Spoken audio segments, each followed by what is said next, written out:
on site today at a major coal export terminal, which exports around 45 million tonnes of coal per year, 24 hours a day, 365 days per year.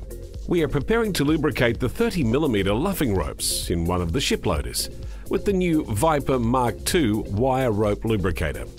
Prior to starting the job, we prepared a job safety analysis for the task, plus conducted our site and area inductions. Pre-lube preparation includes arranging for a suitable airline, lifting the Viper kit components and lubricant up to the work location, and laying down some plastic sheeting to keep the work area clean. We also arranged to lift the shiploader boom up to the vertical position so that we can lubricate the length of rope while it is being lowered. The first step is to mount the Viper Rope Cleaner, VRC. As you can see, this rope has a fair amount of old lubricant and coal dust buildup, and to achieve optimum lubrication and penetration, we will want to remove as much of this contamination as possible. Clean a section of wire rope. Once clean, smear this section of rope liberally with lubricant. Now assemble the 3 segments of the VRC around the rope.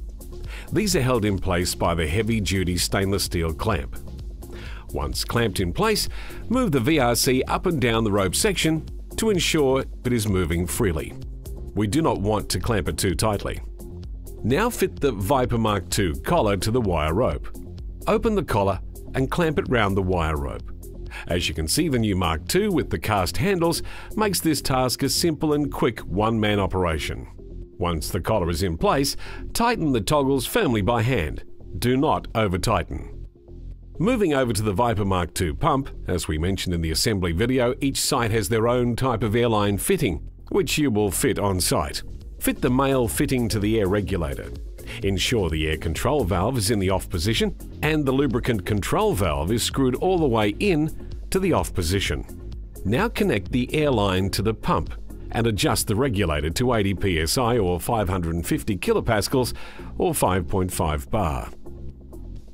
Connect the lubricant hose, quick connect coupling to the high-flow Viper grease pump and the other end to the Viper collar, and also fit the clear lubricant discharge hose.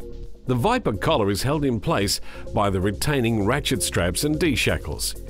On this application, they have secured the D-shackles to a track mechanism, which allows the collar to move laterally with the rope as it winds onto the drum. It's now time to begin the wire rope lubrication. Operate the winch motor to begin the rope traveling through the collar. Turn on the air control valve and adjust the grease control valve until optimum grease application is occurring. Visual inspection of the rope will reveal when an adequate coating is achieved. Note also that the VRC is effectively removing contaminants. The Viper pump is capable of delivering in excess of 4 kilos of grease per minute. As you can see, this allows for fast lubrication of the rope. One single pass through the Viper collar is all that's required.